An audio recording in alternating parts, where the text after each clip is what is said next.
신앙생활을 잘하려면 두려워할 것을 두려워하고 두려워하지 말 것을 두려워하지 말아야 되는데, 이게 그렇게 잘 되면 얼마나 좋겠어요. 근데 사람은 꼭 반대가 돼요. 지난번에도 얘기했잖아요. 하나님은 보이지 않으니까, 당장에 보이지 않으니까 두려운 거예요. 두려워하지 않는 거예요. 하나님은 보이지 않으니까. 근데 사람은 어떻게 해요? 당장에 보이니까 두렵고, 환경은 뭐예요? 당장에 보이니까 두려운 거예요. 그런데 하나님 뭐라고 말씀하시냐면, 두려워할 것을 두려워하라는 거예요. 그래서 오늘 첫 번째로 보면, 주인의 사랑을 두려워했다고 했어요. 주인의 사랑을. 도대체가 사람을 두려워하는 사람이 얼마나 있을까 싶은데, 그 사랑 자체가 두려운 게 아니라 주인이 자기를 얼마나 사랑한 거에 대해서 자기도 알잖아요. 요셉도 알잖아요. 주인이 자기를 얼마나 사랑했는지에 대해서 요셉은 너무나 잘 알고 있는 거야. 우리 주인이 나를 얼마나 사랑했으면 나를 가정 충무에다가 앉혀놓고 그 어마어마한 재산을 다 관리하는 것을 다 나한테 요셉에게 맡길 정도면, 요셉이 볼 때 주인의 사랑을 너무 실감나게 잘 알고 있는 거예요.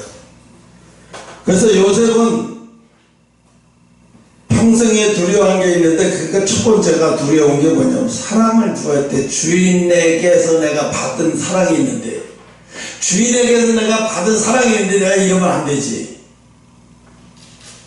주인에게서 내가 받은 사랑이 있는데 이러면 안 되지. 지난주에 내가 깜짝 놀라는 게 뭐냐면, 노무현 대통령 부인인 권양숙 여사가 서울에 와가지고, 그것도 이재명 대표를 막아가지고 얘기를 했다는 거예요. 뭐라고?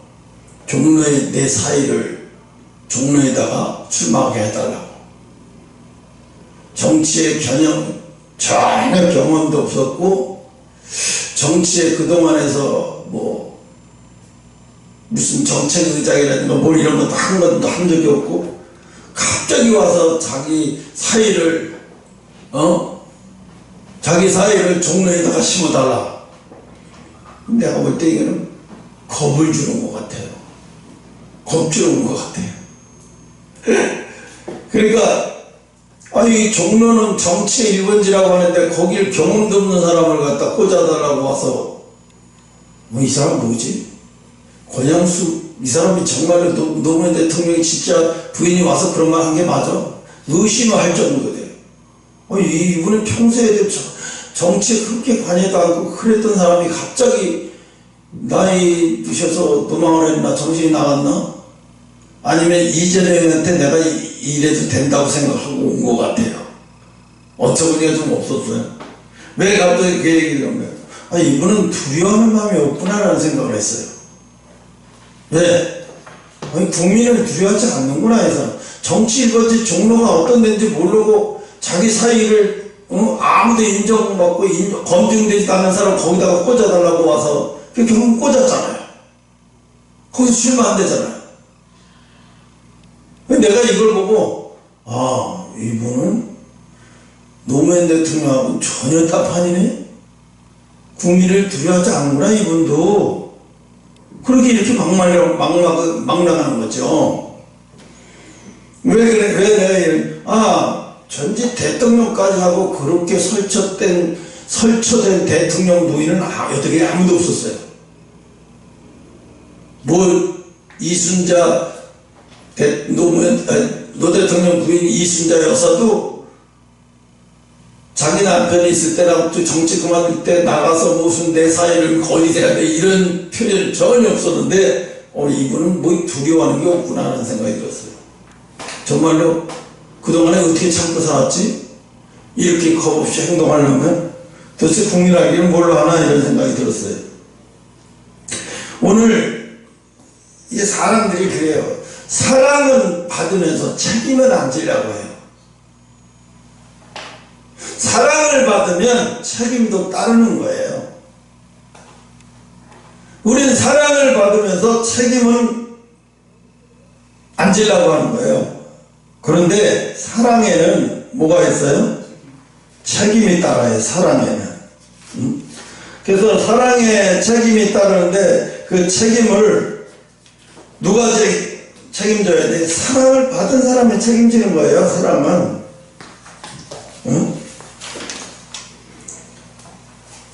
그래서 사랑을 받은 사람이 사랑을 책임져야 되는데 이분은 그런 사람이 아닌 것 같아요. 내가 자꾸 빗나가네.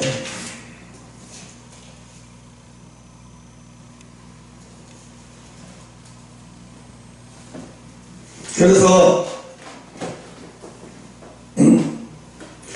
창세기 39장 9절에 주인의 아내를 범하는 것을 주인에 대한 사랑에 배신하는 거라고 생각해요. 정말 맞아요, 그게. 그러니까 자기가 섬기는 주인의 아내가 자기한테 와서 그렇게 하룻밤을 같이 자다가 그렇게 하는데 요셉은 거기서 번뜩 떠오르는 게 뭐냐면 주인의 사랑을 내가 어찌 배신할 수 있겠습니까? 주인의 사랑을, 주인이 나한테 그동안 줬던 사랑을 내가 어찌 그 사랑을 하찮게 만들 수 있습니까? 내가 어떻게 주인의 사랑을 그렇게 짓밟을 수 있습니까? 이 얘기잖아요. 요셉은 이 설득력 있게 이 보디발의 아내에게 나는 당신, 내 주인의 사랑을 나는 하찮게 여길 수가 없고 내 주인의 사랑이 어떤 사랑인지 너무나 잘 알기 때문에 나는 그걸 배신할 수 없다고 다 얘기를 하는 거예요, 요셉이. 그러면서 또 한번 요셉은 주인의 사랑과 은혜를 얻어 가정 총무로 일하게 된 것은 완전히 주인 보디발의 사랑 때문인 거예요. 그래서 사랑을 받을 때는 좋지만 책임을 지지 않으면 큰일 나는 거예요. 예수님이 이 땅에 분명히 오시는데 이제 하늘에서 혼인잔치가 열려서 이 땅에는 어마어마한 재앙이 시작돼요. 그래서 이 땅에서 신앙을 가지고 그 신앙의 순결을 지키려고 하면 배교하지 않으려면 거의 죽음밖에 없어요. 순교밖에. 그런데 예수님이 이 땅에 오셔서 들림받은 다음에 어떻게 이 땅을 가만두지 않는 거예요. 피해 보복이 시작되는 거예요. 여러분, 이스라엘이 1000여 명 넘게 느닷없이 갑자기 하마스에게 살해당했어요. 그래서 이 이스라엘 군이 작정을 했어요. 뭐라고 하냐면 피해 보복을 하겠다고 했어요. 그래서 피해 보복을 하면서 너희가 우리 국민 1000여 명을 죽인 것은 너희들이 일생일대 가장 후회로 남게 만들어줄 때까지 우리는 공격을 멈추지 않겠다. 지금요, 팔레스타인 지역에는 웬만한 건물 멀쩡한 건 거의 없어요. 그 200만 명이 넘게 사는 그 팔레스타인의 지역에 230만인가 50만인가 같은 사는 그 지역에 멀쩡한 건물이 하나도 없어요. 그리고 지금도 계속 퍼붓고 있어요. 그런데 이제 팔레스타인들이 하마스가 생각할 때 우리가 건드려도 좀 잘못 건드렸구나 이거. 그런데 이제 휴전을 합의를 하는데 이스라엘은 휴전하고 싶은 마음이 전혀 없는 거예요. 너희들이 인질을 또 주겠다면 우리 끈질게 너희를 아주 소탕할 때까지 계속 하겠다는 거예요. 그러니까 하마스가 똥줄이 나서 똥줄이 타서 이제 막 카타르나 주변 사우디나 주변국들에게 도움을 받아서 중재를 해서 이 전쟁을 마무리 끝내려고 하는데 이스라엘이 이거 호락호락하는 거 아니죠. 왜? 우리 국민 1000여 명을 죽인 것은 이스라엘의 수치요. 그 하마스 같은 자들한테 1000명이 죽는, 여지까지 이스라엘이 전쟁을 하면서 그렇게 국민이 1000명씩 죽어본 적이 없어요. 이렇게 수치스러운 것은 아마 이스라엘이 처음인 거야. 그러니까 어떻게 피해 보복을 하는 거야. 잔인할 정도로 피해 보복을 하는 거야.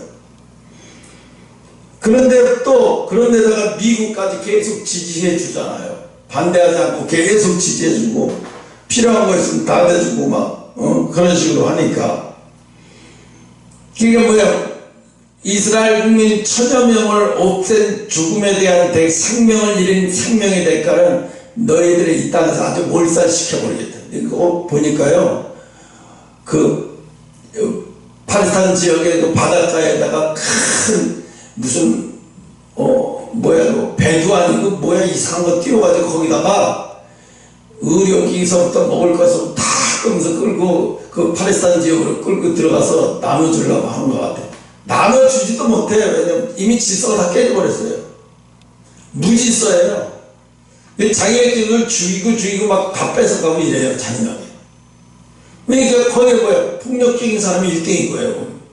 막 다 차지하고. 그러니까 유엔사 직원들도 더 이상 감당이 안 되니까 퇴출하는 거예요. 나와버리는 거예요. 더 이상 거기서 합의할 수가 없어요. 아마 어마어마한 재앙인 거예요. 지금 그들 속에. 근데 자기들이 저지르면 지금 전쟁인데 어떡하겠어요. 오늘 요셉은 소유를 다 요셉에게 위임하고 자기 식용 외에는 간섭하지 않았다고 했어요. 자기 먹고 마시는 거 외에는 아무것도 간섭하지 않았다고 했어요. 39장 6절에 보면 주인이 그 소유를 다 요셉 손에 위임하고 자기 식료 외에는 간섭하지 아니었더라. 요셉은 용모가 준수하고 하담했대요. 용모가 준수하고 하담했다는 얘기는 요즘으로 보면 핸섬했다는 얘기겠죠.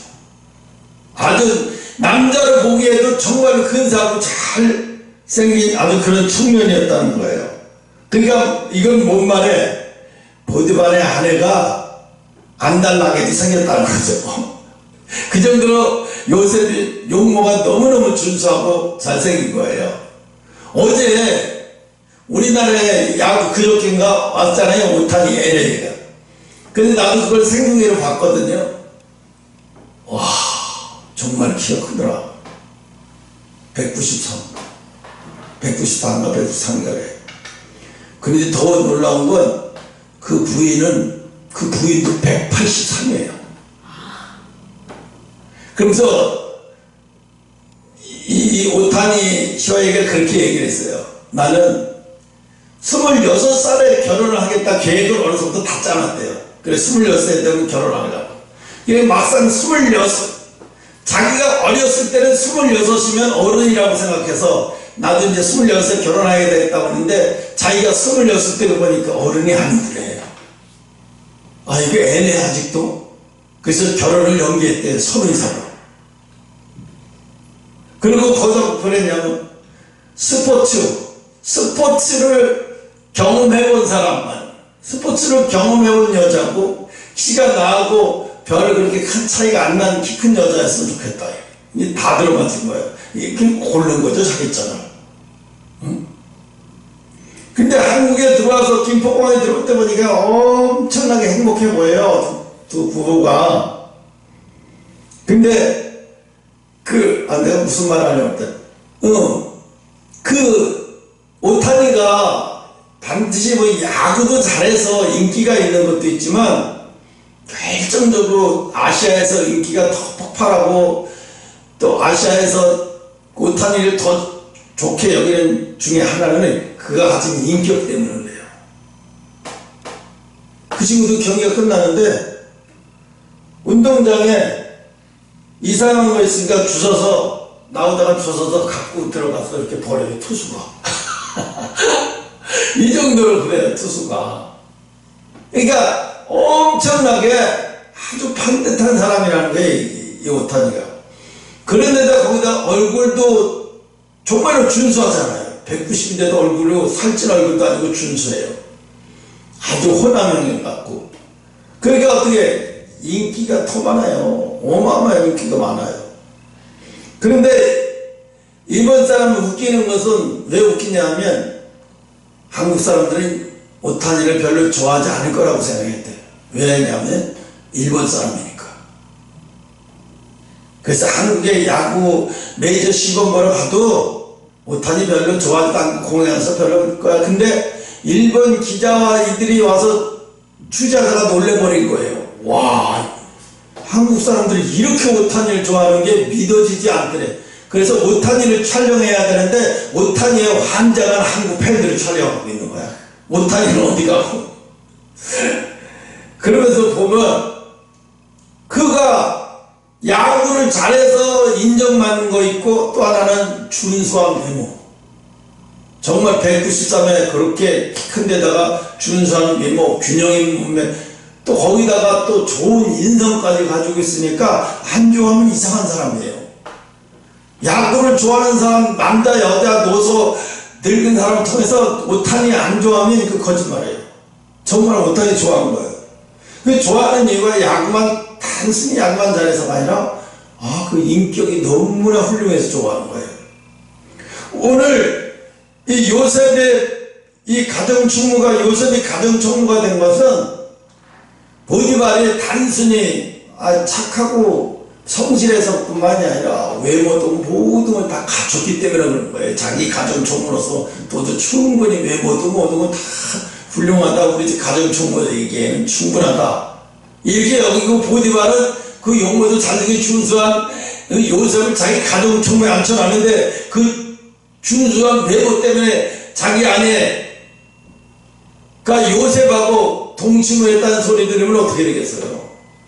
얼마나 큰 배신이에요 이게. 그러니까 어떻게 여기서 배신이라는 말은 남의 마음을 아프지 않게 하겠다. 나를 믿어주고 나를 사랑해준 사람의 마음을 내가 아프지 않게 하겠다. 아프게 할 수 없다는 거예요. 우리는 여러분 나 때문에 다른 사람의 마음을 아프게 하는 거, 또 내가 고이든 고이지 않든 간에 남의 마음을 아프게 한다는 것은요 하나님 앞에 큰 죄예요. 그래서 아프게 하는 것은 절대로 하면 안 되는 거예요. 그래서 요셉은 나를 믿고 나를 사랑해 주신 보디발을, 그 사랑을 내가 더럽히는 거다 이거는. 그러면서 단순하게 거절이 아니라 사랑에 짓밟는 행위다. 사랑의 신뢰에 짓밟는 행위를 나는 할 수 없다는 거예요. 그러니까 얼마나 거절을 해도 얼마나 훌륭하게 거절을 하는 거예요. 사랑이란 말이 거기에 들어가잖아요. 사랑이란 나를 사랑가지고 신뢰해준 그분을 내가 마음을 아프게 하는 것은 하면 안 되는 거다라는 거지. 그래서 요셉은 내가 나를 사랑해주고 신뢰해준 그분에게 내가 아프게 상처를 드릴 수는 없다. 난 그거 할 수 없다고 단호하게 거절을 하잖아요. 그러면서 뭐야? 주인의 사랑이 두려웠대. 내가 주인에게 얼마나 큰 사랑을 했는데 그 사랑을 하찮게 여기면 되겠나? 그래서 두려워했다는 거예요. 그래서 은혜를 저버리는 사람은 차라리 나지 않았을 것이 더 좋았다. 참 마가복음 14장 21절 누구 얘기한 거야 이게? 간호자 얘기한 거야. 은혜를 저버리는 자는 차라리 나지 않았으면 더 좋을 걸 그랬다고 얘기를 해요. 차라리 나지 않았으면 더 좋을 거. 그렇게 얘기를 하고 있어요. 두 번째는 하나님의 법도 두려워했다고 그랬어요. 창세기 9장 9절에 보면, 창세기 39장 9절이 맞나? 39장 9절이죠? 39장 9절. 응? 그러면서 뭐라 해요? 하나님의 법을 두려워했다고 그랬어요. 하나님의 법이 있는데 내가 혼인하지 않은 사람이 남의 혼인한 여자를 품는 것은, 이거는 하나님의 법에 걸려도 보통 그게 걸리는 법이 아닌 거예요. 이거는 내가 하나님의 법도를 무시하는 행위다. 이거는 안 된다는 거예요. 그 요셉은 뭐를 두려워한 거예요? 하나님의 법을 두려워했다고 했어요. 야, 내가 요즘에 정치인들이 참 기가 막히는 게 뭐가 기가 막히냐면, 민주당은 옛날 민주당이 아니에요. 왜? 이 사람들은 법을 두려워하지가 않아요. 조국인지 김국인지 모르겠지만 이 사람도 자기가 온갖 문서 조작하고 뭐 해가지고 자기 아들을 특혜를 그런 식으로 해서 대학을 보내놓고 시험까지 받은 사람이 이제 지금 또 그것 때문에 재판을 계속 받고 있는데도 불구하고 또 2년 실형이 때려졌잖아요. 그랬으면 국민을 봐서라도 도의적으로 자기가 나오면 안 되는 거예요. 왜? 다른 사람이 정정당당하게 경쟁을 하는 거에 방해를 한 거잖아요. 자기가 대학 교수라는 직책을 가지고 자기 아내와 자기가 방해를 넣은 거예요. 그랬으면 부끄럽게 여기고 제가 근신하겠습니다. 당분간 정치에는 발디디지 않겠습니다. 이렇게 해야 옛날에는 다 그랬어요. 90년대만 해도. 그러면 안 된대요. 다 사과하고 정치에서 있으면 멀쩡하거나 아니면 외국으로 가 있다거나 막 이렇게 했어요. 근데 이분은 어떻게 했어요? 아주 신당을 만들어버려 또. 근데 이 신당을 만들어버리니까 더 웃기는 것은 신당을 만들어놓자마자 또 지지율이 10% 간다는 게 너무나 이상. 이 사람들은 또 진짜 뭐하는 사람들이에요. 아니 그 온 나라에 대학 수능 시험 봐서 좋은 대학 가려고 얼마나 피땀 흘려 공부하고 노력하는 애들을 자기들이 그 애들한테 부끄러운 짓을 해놨으면 안 나와야 되고 근신해야 되잖아요. 가뜩이나 서울대학교 교수까지 한 사람이. 근데 이 사람은요 국민을 두려워하지 않는 사람이에요. 이 사람. 왜 이런 사람을 자꾸 뽑아주려고 지지하고 미쳤나봐요. 대한민국이 미쳐 돌아가요. 이거 하면 안 돼도 미쳐 돌아가요. 정말 환장할 노릇이에요. 환장할 노릇. 왜요? 대학 교수까지 하고 법대 교수까지 했으면 법을 두려워할 줄도 알아야 되는데 이건 법을 하나도 두려워하는 사람이 아니에요. 뭐라고 해요? 아니 국회의원들 다 털어봐. 나만 그랬어. 이런 식이에요. 물론 국회의원들 중에서 아직 안 털린 사람 중에서도 그렇게 이용해서 좋은 대학 보내갖고 좋은 내가 간 사람들 많긴 있겠죠. 털으면. 그러나 이미 털려서 자기는 돼 있잖아요. 그럼 사과하고 부끄러워하고 죄송해야 하는데 그런 게 싹 없어졌어요. 그럼 이 사람은 뭘 말하는 거예요? 그냥 법을 두려워하지 않는 사람이에요. 그러니까 이런 사람이 국회의원 되면 어떻게 돼? 나라가 엉망진창이 돼버리는 거예요. 조국을 왜 좋아하냐고 왜 지지한다 그러면 그 가족이 다 수사를 받고 심지어 부인도 감옥에 갔었고 그랬잖아. 너무 불쌍하니까. 한 사람의 입장에서 보면 안 됐어. 물론 그러니까 지금 구속도 안 하고 실형이 떨어졌는데 구속도 안 시키고 내버렸잖아요. 도저히 우려가 없다고. 재판받는 동안에 그냥 내버려둔 거예요. 그러니까 이거는 안 될 말이죠. 그러니까 애들이 볼 때도 대학생들이 볼 때도 대한민국은 이게 걱정이 얼마나 심각하냐면 앞으로 10년 후 대한민국이 어떻게 될까 눈에 보여요. 이 대한민국 10년 후에는 어떻게 될까 눈에 보여. 그러니까 어떻게 가만히 대한민국 생각하면 가만히 이게 세상이 이게 어떻게 돌아갈까. 대한민국이 어떻게 존재를 할까.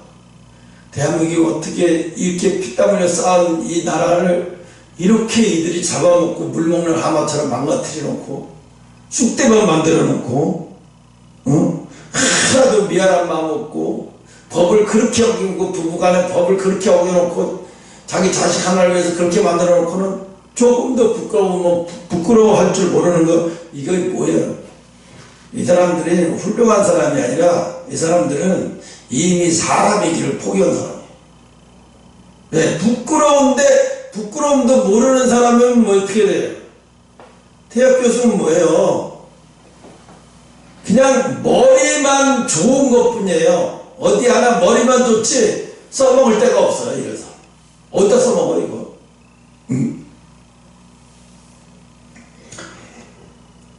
출애굽기 20장 17절 한번 찾아봅시다. 뭐라고 되어 있나? 내가 왜 이렇게 자꾸 찾냐면 여러분이 죽을까 봐.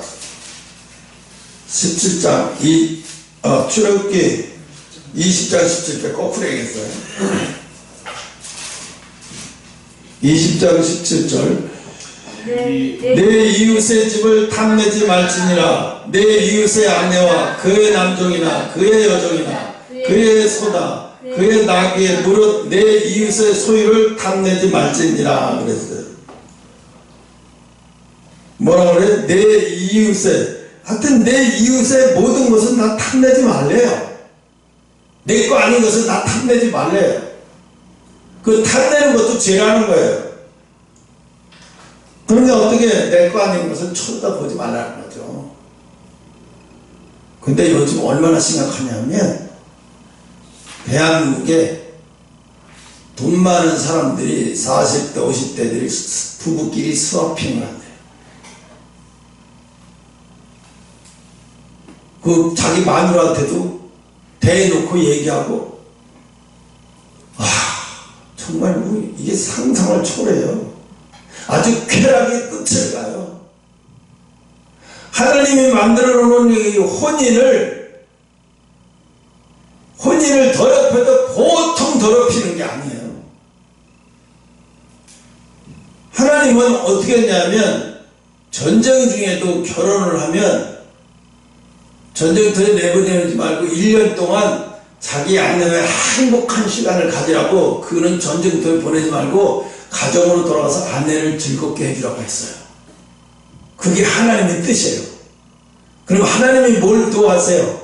혼인을 귀하게 보는 거예요. 혼인을 아주 정결하게 보고 귀하게 보는 거예요, 하나님은. 그래서 전쟁터 중에도 결혼하면 데려다가 1년 동안 신혼생활을 하면서 기쁘고 행복하게 1년 동안 지내게 만들어 달라는 거예요. 만들어 주라는 거예요. 그건 하나님의 명령인 거예요. 아니, 반대로 생각해보세요. 지금 전쟁에 막 죽느냐 사느냐 이런 판국에 결혼했다고 돌아가서 지금 신혼생활에 행복하게 젖어 있는 게 이게 제정신이야 이러고 얘기했죠. 근데 하나님은 제정신이야. 맞는 얘기야 그거. 왜? 다니는 혼인을 그 어떤 것보다도 귀하게 여겨. 혼인하는 동안 그 신혼에 기쁘고 행복한 시간을 보내도록 만들어줘. 이건 내 명령이다. 그래서 하나님의 법이 그런 거예요. 그러니까 김연아가 그런 얘기 하더라고요. 자기보다 3살인가 2살인가 어리죠? 그 친구가. 근데 군대 갔잖아요. 그런데 김연아가 난 김연아가 좋아하는 줄 알았더니 남자애가 대시를 했더라고요. 그 남자애가 그런 얘기를 해요. 김연아를 보는데 내 몸에 얼어붙어가고 거기에 빨려 들어가는 걸 처음 느꼈대. 이 여자를 놓치면 나 평생 후회하겠다. 어떻게든지 내 여자를 설득시키겠다. 그래서 그때부터 김연아에게 가까이 갈 수 있는 모든 방법을 총동원해서 김연아에게 신뢰를 계속 쌓고 신뢰 쌓아서 결국은 프로포즈가 성공한 거예요.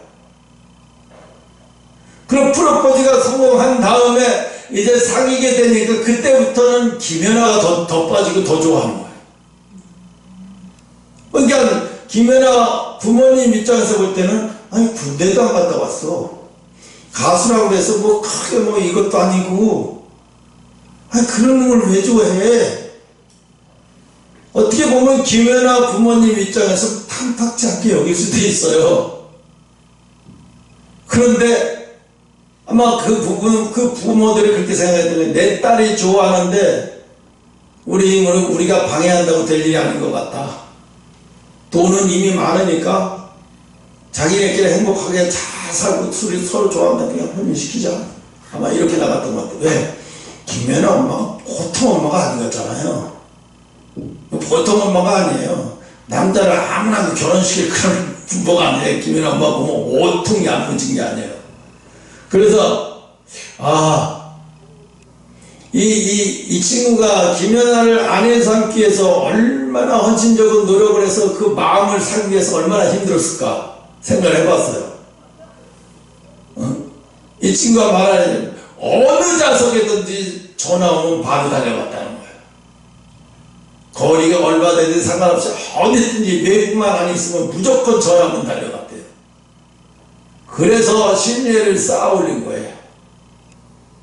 여러분, 한 사람의 사랑을 얻으려고 그렇게 신뢰를 쌓으려고 노력하는데 여러분은 하나님과의 신뢰를 쌓으려고 지난 한 주간 무엇을 했습니까? 아무것도 안 했죠. 뭐 그분이 날 사랑하는데 굳이 내가 또 사랑하려고 노력할 필요 있을까? 근데 안 그래요.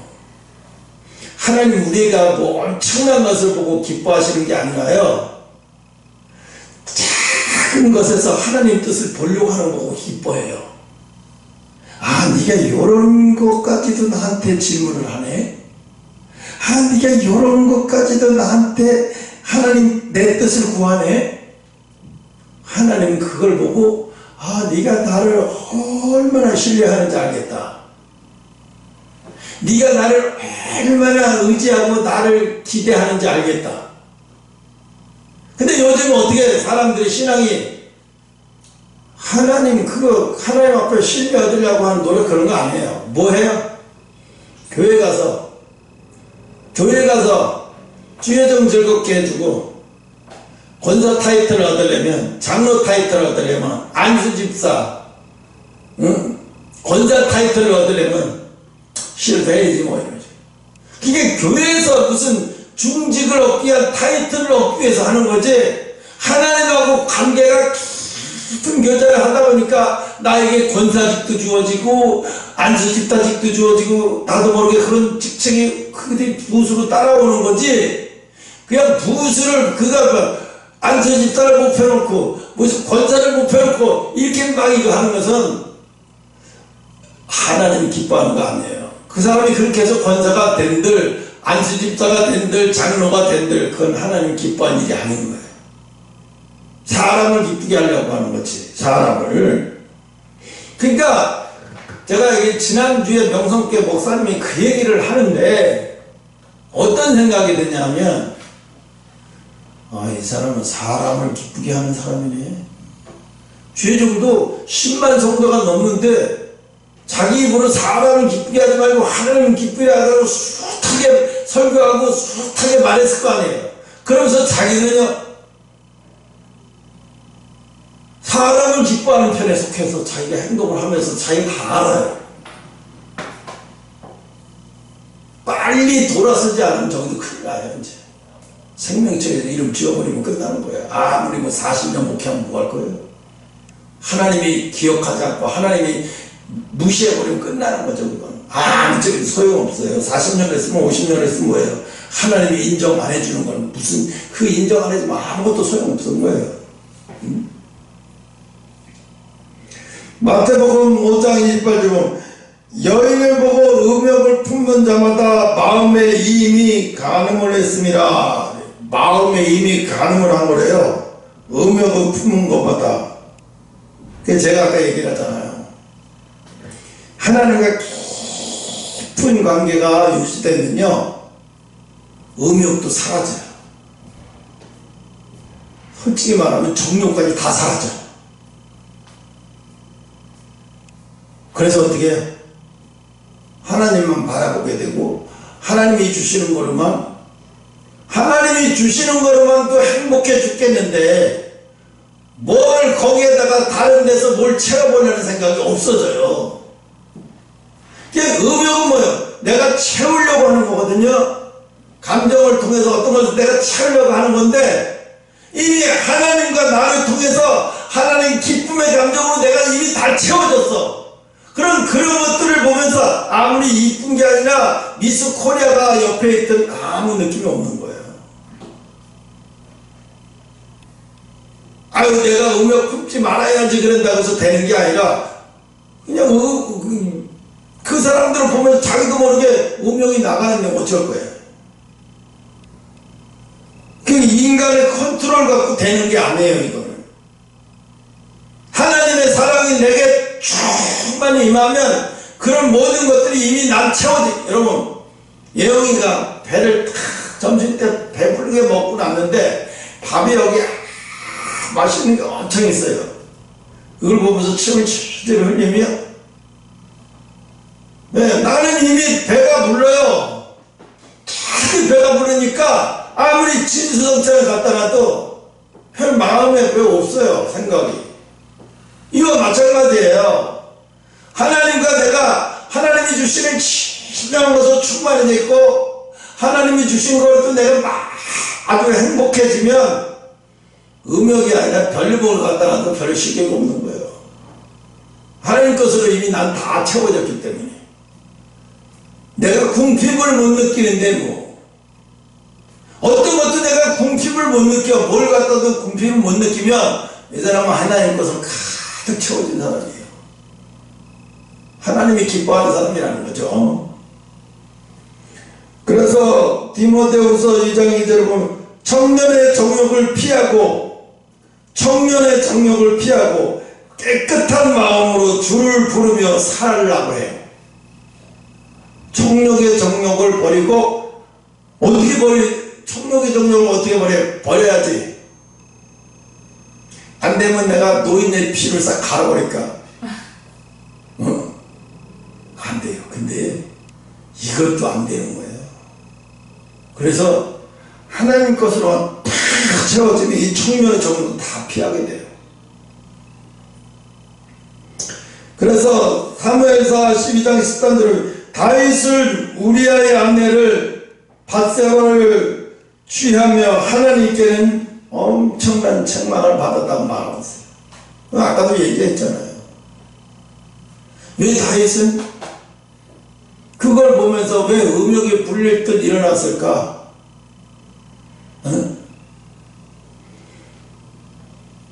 그게 바로 결핍 현상이 일어나는 거예요. 제대로 하나님 것이 채워지면 어떤 결핍도 현상이 안 일어나요. 그런데 제대로 하나님 것이 채워지지 않으면 결핍 현상이 일어나는 거예요. 그러니까 저 삼일교회 정병 목사 같은 사람이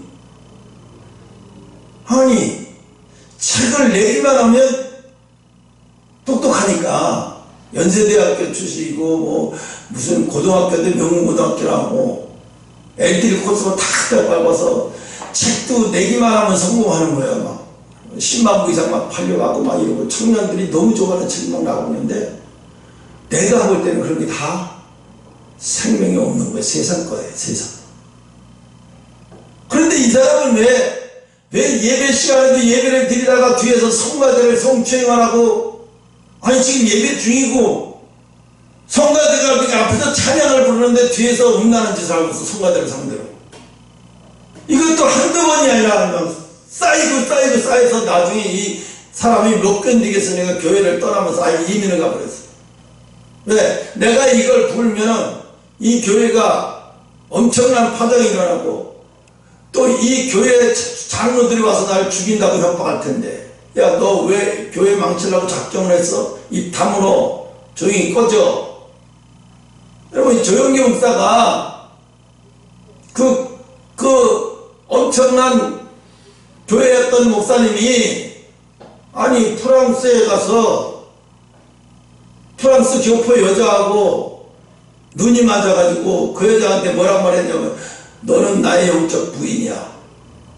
그래서 유다가 하만이 유다를 속여서 창녀같이 해가지고 유다가 임신해갖고 아이를 낳는 베레스아세를 낳았다 그랬죠.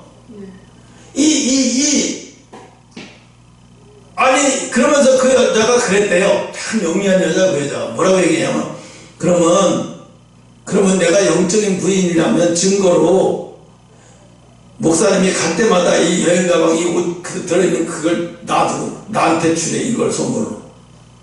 그러니까 순간적으로 그때는 모든 걸 다 줄 것 같으니까, 그래 다 받아, 이까지 거 가방 또 사고 속에 있는 거 또 사면 되지, 줘봤어. 근데 결국은 나중에 그게 족쇄가 됐어요. SNS에 이게 조영기 목사님은 내 영적인 남편이라고 하면서 조영기 목사님 나한테 주고 증표를 주고 하면 다 알아요. 뭐 조영기 목사님 옷이라고 이거 뭐 조영기 목사님 다 알아요. 그래서 그 사람이 책을 냈어요. 나는 프랑스 나비 부인이라고. 한국에다 책을 내는데요, 그게요, 그걸 알아가지고 사람들이 그 책을 얼마나 많은 사람들이 베스트셀러가 됐어요. 그래서 이 여자가 한국에 와서 사인 내라고 난리가 난 거예요. 교회가 뒤집어지게 생겼으니까 교회 수직 장로들이 와가지고 그 여자가 단판을 짓는 거예요. 그 여자는 뭐라고 그러냐면, 내가 다시 프랑스로 가고 다시는 그 얘기 입 밖에 끊어지지 않을 테니까 25억을 달라. 그러니까 장로들은 벌써 20년 전 얘기니까 장로들은 안 된다. 25억은 너무 많아. 줄여. 그러니까 이 여자는 못 줄여. 그래서 이제 그러다가 조율을 한 게 뭐냐면 15억에 하는 거죠. 15억이 끝났어요. 그 여자는 프랑스에서 15억을 받아가지고 프랑스에서 한국은 이제 죽어도 한국에 돌아오지 않기로, 조영기 목사님이 죽기 전에 한국에 돌아오지 않기로 작정을 하고, 그리고 15억 받고 깨끗이 끝난 거예요. 깨끗이 끝나서 자기네들끼리 교회끼리 끝날지 모르지만 하나님은 안 끝나셨어요. 자기네끼리 끝났다고 생각하죠. 나는 그런 일이, 정말 그런 일이 있었겠어, 정말 이게 말이 돼, 그랬는데 그거 하나하나 자료를 찾아보니까 시급한 일들이 너무 많아요. 너무 엄청난 일들이 많아요. 그래서 이 여자가 위험도 느꼈겠다. 협박도 왔대요. 장로들이 죽인다고. 너 때문에 교회가 풍지박산 나거나 교회 이탈이 돼서 교회가 문제가 생기면 가만두지 않겠다는 거예요. 그럼 그 여자는 무섭겠죠. 날 죽인다고 목숨을, 그러니까 무섭기도 하고, 그러니까 얼른 합의 보고 프랑스로 가버린 거죠. 그때 뭐 나연승인가 뭔가 하는 목사님이, 여자 목사님이 하나님의 음성이 전해지는 음성을 듣고 조영기 목사님한테 직접적으로 막 날려버렸어요. 둘을 통해서. 조영기 목사님 지금 회개하지 않으면 하나님이 생명치에서 쥐어버린다더라. 빨리 회개하십시오 이러면서 엄청 난리 났었어. 그것 때문에. 왜? 아니 이렇게 큰일, 하나님 앞에 이렇게 큰일 하면서 하나님의 법을 두려워하지 않다니. 순간적으로 음욕의 눈이 멀었던 거예요. 그 음욕의 눈이 왜 멀어요? 하나님 것으로 채우기 보다가 어느 순간인가 세상 거로 자꾸 채워지는 게 들어오면서 하나님께 약화돼 버리는 거예요. 그러니까 세상 게 막 자기 파도처럼 자기 마음처럼 막 들어오니까 주체가 안 되고 감당이 안 되는 거예요. 그럴 때는 옆에서 비서들이 있어 늘 같이 다니고 늘 옆에 있으면 위기가 와도 이렇게 커버가 되는데, 왜 혼자 다니셨을까라는 생각을 해봤어요. 이분은 혼자 다니면 안 되는 분 있잖아요. 엄청난 유혹이 많이 올 텐데 그걸 혼자서 어떻게 감당을 해요? 옆에서 착착 알아서 방어하고, 뭐 목사님 호텔에 들어가서 기도할 시간에 아무도 들어오지 못하게 막 이래야 되잖아요. 이 제대로 비서진의 활동을 제대로 못한 것 같아요. 그래서 물론 그렇게 큰 교회가 비서들 두면 당연히 둬야 되죠. 왜? 목사님을 지키고 죄종을 지켜줘야지. 그걸 못 지킨 게, 저들은 뭐하고 있었지? 저들은 저 목사님이 저렇게 타락한 환경까지 갈 지경에까지 가도록 왜 내비를 뒀지? 그게 막아야 되는데 아무도 못 막은 거예요. 그러니까 어떻게 해요? 목사님은, 저도 그런 생각을 해봤어요. 그래서 내가 기도를 할 때 그렇게 얘기잖아요. 네팔 선교팀을 이렇게 구성하게 해달라. 미국 선교팀을 이렇게 구성하게 해서, 그래서 그 일을 감당하게 해달라고 그래요. 그런데 거기에 그렇게 하려면 적어도 스태프들이 대여섯 명은 항상 같이 다녀야 상황까지 만들어지죠. 그건 이제 그 일을, 주의 일을 잘 하기 위함도 있지만 나를 보호하기 위함도 있는 거예요. 나를 지키기 위함도 있는 거예요. 내가 나를 못 지킬 지경까지 갈 때 주변에서 나를 지켜주면 내가 힘이 덜 들잖아요. 그 유혹에 힘이 덜 들잖아요. 그래서 굉장히 중요하거든요, 그런 게. 오늘 그래서 하나님이 밧세바를 이렇게 한 다윗을 엄청나게 책망하신 거 있고, 신명기 22장 25절에는 남자가 유부녀와 통관하면 그 남녀는 다 어떻게 해요? 그 당시 다 죽여버렸어요. 그냥 죽이는 게 아니에요. 십자가 척대를 매달아서 돌로 쳐 죽여요. 그 얘기 왜 돌로 쳐 죽일까요? 하나님의 혼인을 더럽히고 하나님의 말씀을 더럽혔다는 죄예요. 그러니까 돌로 쳐 맞아서 싸다는 거예요. 하나님이 그렇게 심판을 하라고 내버려 두셨어요, 그때는. 왜? 하나님의 법도를 우습게 만들고 하나님의 제도를 우습게 만들었다는 이야기죠, 그게. 세 번째 마지막으로 자신의 몸을 두려워했다 그래서 자신의 몸을. 왜 자신의 몸이 들어와 내 몸으로 내가 더럽혀지게 할까봐, 내 몸으로 내가 더럽혀지게 할까봐 두려워해요. 누가? 요셉이. 응? 그래서 요셉은 주인의 아내 범하는 것은 자신의 몸을 더럽히는 거라고 생각을 했다는 거예요. 단순하게 주인의 사랑 그것뿐만 아니라 하나님이 주시는 이 몸을 내가 더럽히게 하면 이게 안 되겠다는 생각이 철저하게 드는 거죠. 내 몸을 내가 거룩한 제물로 항상 준비하고 거룩한 제물이 되어 있어야 되는데 더럽히게 만드는 거죠. 그래서 자기 자신의 몸을 굉장히 두려움에 사로잡아서 굉장히 적절한 몸을 항상 유지했다는 거예요, 요셉은. 또 고린도전서 1장 19절에 우리의 몸은 하나님의 성령에 거하는 하나님의 뭐예요? 성전이요. 우리 몸이 성전이에요. 우리 몸이 성전이라는 증거가 뭐예요? 가끔씩 여러분 속에서 하나님 말씀하시잖아요. 그 성전에 계신 거예요. 하나님이 마음 깊이 먹어서요. 그 성령께서 계시는 거예요. 어떤 때 그 성령이 막 우리가 잘못 길을 가면 막 탄식이라는 소리도 나와요. 그래서 내 입을 통해서 내가 말해요. 내 입을 통해서 내가 말하는 게 아니라 하나님이 말씀하시는 거죠. 이놈아 정신 차려라 이러고. 이제 그럴 때 귀를 잘 기울여서 들어야 돼요. 무시하면 큰일 나요. 또 고린도전서 6장 18절에 사람이 범하는 자마다 몸 밖에 있으나 음행은 자기의 몸 안에 있다는 거예요.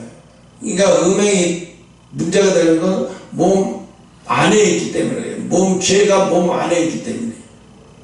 지금요 미국, 프랑스, 유럽 다 망가졌어요. 다 망가졌어요. 뭐가? 남녀의 성부분도 다 망가지고 영혼이 다 망가져버렸어요. 지금 그래도 선진국 중에서 남아나는 게 대한민국 하나만 남았어요. 지금 일본도 완전히 일본은 옛날부터 아주 성문화가 옛날부터 초토화된 나라고. 그래서 일본은 선진국이 아니라 성진국이라고 말하잖아요. 세계 사람들이 일본에 가서 뭘 사는지 아세요? 성인용품이 일본이 세계 시장을 주름잡을 정도로 발전했어요. 발전했다는, 성인용품이 발전했다는 얘기는 뭐예요? 그만큼 성인용품을 사용한다는 얘기잖아요. 그 얘기는 뭐겠어요? 하나님이 주신, 그것도 마찬가지예요. 하나님이 주신 신령한 몸을 더럽히는 행위인 거예요. 신령한 몸을. 그래서 로마서 6장 13절에 우리의 몸은 창기와 함께 더럽히지 말고 의의 병기로 하나님 앞에 의의 병기로 몸을 드리라, 이 소리예요. 마지막으로 고린도후서 11장 2절에 우리 그리스도의 정결한 신부로 들여서 맞이하도록 할 것. 그러니까 우리는 정결한 신부가 되어야 된다는 거예요. 왜? 마지막에는 우리가 하늘나라 가면 하나님의 신부가 남자 여자의 성 개념이 없어지고 그냥 모두가 다 하나님의 예수님의 신부가 되는 거예요. 그래서 신부는 뭐예요? 신부의 첫째 조건은 정결함이에요. 정결함이 없는 신부는 신부가 아닌 거예요. 그러니까 하나님이 어떻게 해요? 왜 신옷을 표현했을까요? 정결함을 말하고 정결함을 상징하기 위해서 신옷을 얘기하는 거예요. 그래서 너의 마음에 항상 정결해야 된다. 정결하다는 건 온유하고 겸손하고 자복하고 통회하는 심령이 항상 그 속에서 이 톱니바퀴가 돌아가는 거예요. 내가 목요일날 사모님하고 시장 가잖아요. 창동에서 시장 보고 다 나오는데 맨날 거기서 금받치 금목걸이 파는 아저씨가 갑자기 목걸이를 5,000원에 무조건 다 5,000원을 판다는 거예요. 시계도 저 아저씨 미치는 거 아니야?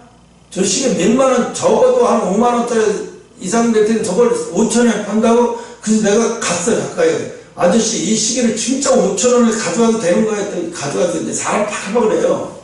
그런데 시계를 고르다가 시계가 하나가 이 뚜껑이 떨어졌어요. 뒤에 시계 뒤에 뚜껑이 떨어졌는데 시계가 뚜껑이 뒤에 열리면 시계 안에 동그란데 이 부품이 가득하잖아요.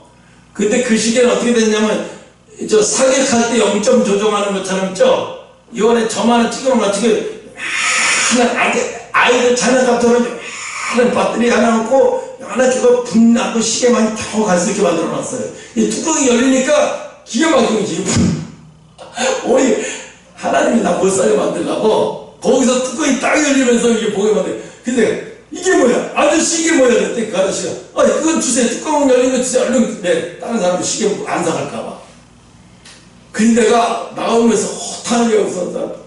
진짜 중국은 완전히 사기꾼들이구나. 집단이 어떻게 시계를 이런 식으로 해서 팔아먹지?